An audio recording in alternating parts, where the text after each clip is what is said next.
대표님, 껍데기도 안 남은 줄 알았는데 산다는 사람도 다 있고. 태풍 상사에 뭐 중요한 게 있나 봅니다. 사업가한테 돈보다 중요한 것이 있겠나? 1989년 8월이었습니다. 태풍 상사는 평생에 한 번 올까 말까한 대형 주문을 받았습니다. 이탈리아에서 최고급 원단을 들여오는 거래였죠. 그런데 조건이 까다로웠습니다. 선결제, 즉 돈을 먼저 보내야 하는 방식이었습니다. 당시 태풍 상사는 이름을 막 알리기 시작하던 신생 무역회사였고 그 배를 맡은 건 표상선이었습니다. 표상선의 대표, 표바코는 바다에서는 강했지만 신용에서는 늘 약했습니다. 여기서 잠깐 카이사르강. 강진영이 왜 카이사르강인지 먼저 말씀드릴게요. 율리우스 카이사르라고 혹시 아실까요? 율리우스 카이사르는 로마 공화정을 무너뜨리고 제국의 기틀을 세운 장군이자 정치가입니다. 그는 왔노라, 보았노라, 이겼노라로 유명한 갈리아 원정의 승리자였죠. 주사위는 던져졌다라는 말을 남기며 루비콘강을 건너 돌이킬 수 없는 결단을 내리기도 했고요. 카이사르는 결단력과 리더십의 상징입니다. 강진영이 카이사르가 될 수 있었던 배경을 만들어보죠. 수년 전 어둠이 내리고 바다는 소용돌이 쳤습니다. 열흘째 이어진 폭풍이 모든 배를 삼키듯 밀려왔죠. 그날 표상선은 남중국해 한복판에서 조난을 당했습니다. 기관이 멈추고 돛대는 부러지고 무전은 끊겼습니다. 표바코는 이마에 피를 닦으며 외쳤습니다. 기관 멈춰!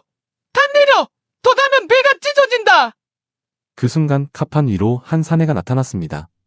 바람에 젖은 코트를 휘날리며 눈빛 하나로 사람을 멈추게 하는 사내. 강진영이었습니다. 표바코, 강진영의 목소리는 바다의 소음보다 낮았지만 모두가 들었습니다. 이 배는 태풍 상사의 이름으로 나간 배야. 난 이 배가 가라앉는 걸 볼 수 없어. 그때 저 멀리서 해적선이 나타났습니다. 말라카 해협 인근 악명 높은 검은 깃발이었습니다. 기관실에서 달려온 원양어 선선장이 외쳤습니다. 사장님! 놈들이 포탄을 장전합니다! 표바코는 이를 갈았습니다. 젠장할 저 놈들은 해류보다 무섭다! 강진영은 눈을 감았다가 천천히 고개를 들었습니다. 표바코, 우린 저 배를 삼켜야 해. 저놈들이 가진 기름을 빼앗아야 우린 항구로 돌아갈 수 있어. 강진영은 기관총 대신 화물창에서 쇠사슬을 꺼냈습니다. 폭풍 속에서 강진영과 원양어 선선장은 해적선으로 뛰어올랐습니다. 파도 사이로 번쩍이는 철사와 불빛. 격투가 시작됐습니다. 표바코는 그 모습을 바라보다 묘한 감정을 느꼈습니다. 자신이 그토록 비웃던 사람을 믿는 바보 강진영이 진짜 황제처럼 싸우고 있었습니다. 해적이 칼을 휘둘렀고 그 칼끝이 강진영의 어깨를 스쳤습니다. 피가 흘렀지만 그는 웃었습니다. 나? 카이사르강이야. 강진영은 해적선을 포위해 강진영의 편으로 만들었습니다. 이 일로 강진영은 카이사르강이 된 것이죠. 다시 표상선으로 돌아가 볼까요? 표상선은 이미 항구마다 미남 명단에 이름이 올라 있었지요. 선적보세료, 장기보관료가 밀려 있었고 돈이 없어 항만료를 제때 내지 못하던 때였습니다. 그런데도 강진영 사장은 그를 믿었죠. 젊은 시절 바다 위에서 함께 생사를 건 형제 같은 사이였으니까요. 태풍 상사는 표상선의 배에 물건을 모두 실었습니다. 그리고 문제는 그 다음에 찾아왔습니다. 보험사에서 연락이 왔습니다. 이 선박 이름으로는 해상보험을 받을 수 없습니다. 표상선의 신용 등급이 너무 낮았던 겁니다. 그때 강진영 사장은 결단을 내렸죠. 태풍 상사 이름으로 보험을 올리세요.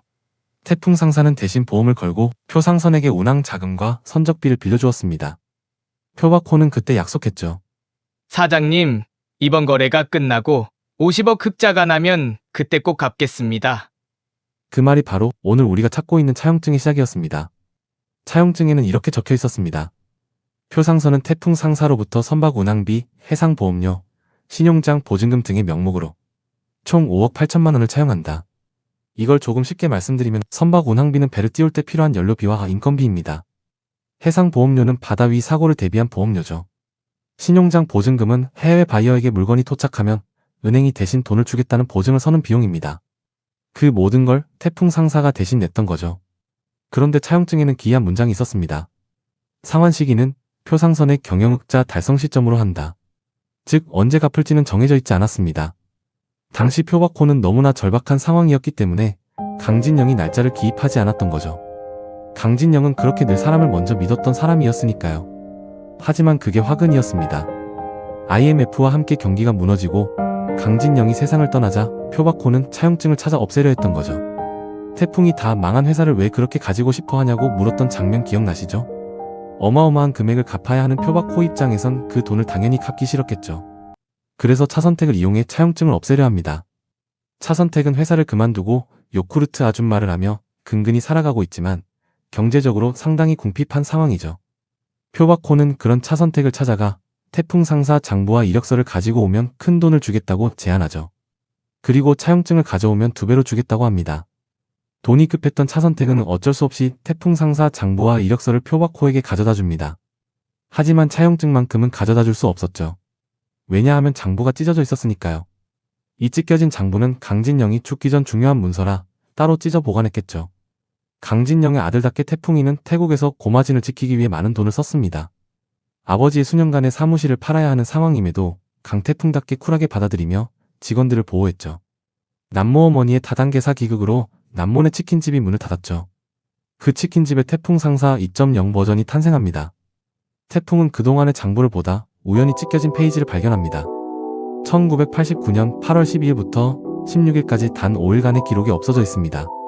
처음에는 잘못 써서 찢었나 했지만 태풍의 감이 그게 아니라는 걸 금방 발견해내죠.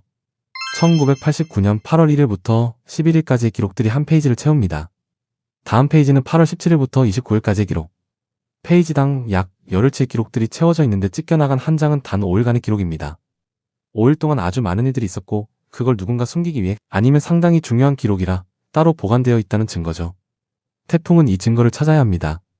차용증이란 건 모르지만 태풍의 촉으로 아주 중요한 서류라는 것은 직감합니다. 우리 엘리트 미선이의 머릿속엔 모든 게 담겨 있습니다. 환율도 척척 잘 외우는 미선이라 8년 전 내용이지만 어느 정도 기억하고 있을 것 같습니다. 그리고 차선택 차장이 이 내용을 더 잘 알고 있을 거라 생각해 차선택을 찾아갑니다. 이미 표박호에게 돈을 받은 차선택이지만 태풍이와 미선의 설득으로 그동안 일을 이야기합니다. 표박호가 차용증을 가지고 오라고 협박한 내용까지요. 차용증엔 아마도 이런 내용들이 써있을 것 같습니다. 8월 12일 선적 보세료 대납 4,800만. 쉽게 말하면 배가 항만의 물건을 오래 맡겨둘 때 드는 창고비와 같은 비용입니다. 8월 12일 부산항 장기보관료 선지급 3,250만. 물건을 창고에 오래 보관하면 내는 돈을 대신 내준 겁니다. 8월 13일 선박 결제 차입 임시대여 1억 2천만. 이건 바로 표박호가 임시 선박을 대여하며 빌린 돈입니다. 8월 13일 수출 보험료 대납 1,950만. 보험 가입에 드는 비용을 대신 냈습니다. 8월 14일 선박 수리비 대납 9,800만. 운항을 위해 엔진 수리 등 큰 돈이 들었고 대신 내준 겁니다. 8월 14일 항만 노조 체불 임금 대납 5,400만. 항만 일꾼들이 임금을 못 줘서 대신 내준 돈입니다. 8월 15일 긴급 운송비. 일본 경유 임차비 6,200만. 급하게 다른 배를 빌려 물건을 옮길 때 드는 돈. 8월 15일 환차손 보전금 2,500만. 달러 환율 급변으로 발생한 손해를 메꾸기 위한 돈. 8월 16일 운송대금 회수 지연 보증 1억. 해외에서 돈을 제때 못 받았을 때를 대비한 일종의 담보 비용입니다. 8월 16일 차용금 확정 기록 별첨. 차용증 5억 8천만. 장부에는 별첨 차용증이 붙어 있다고 적혀 있지요. 그 별첨이 지금 사라져 있습니다. 이 금액들을 합치면 바로 5억 8천만 원. 이제 태풍 상사 직원들은 차용증을 찾아야 합니다. 태풍 상사가 다시 일어날 중요한 문서라 꼭 찾을 거라 생각합니다. 강진영은 중요한 것은 항상 가족과 관계된 것에 보관했었죠. 사무실 금고키는 가족 사진이 액자뒤에 있었고 비밀번호는 회사의 중요한 날로 지정했었죠. 그럼 이 차용증은 어디 있을까요? 아마도 모든 청춘을 담았던 태풍 상사 명패에 있지 않을까요? 치킨집으로 옮긴 태풍 상사 명패는 벽에 걸어두었습니다. 아마 못을 잘 박지 않아 명패가 떨어지며 서류가 그 안에서 나올 것 같네요. 1989년 8월 단 5일간의 거래. 총 5억 8천만 원의 약속. 그리고 한 장의 종이. 그 종이는 누군가의 명예를 지킬 수도 누군가를 파멸시킬 수도 있는 열쇠입니다.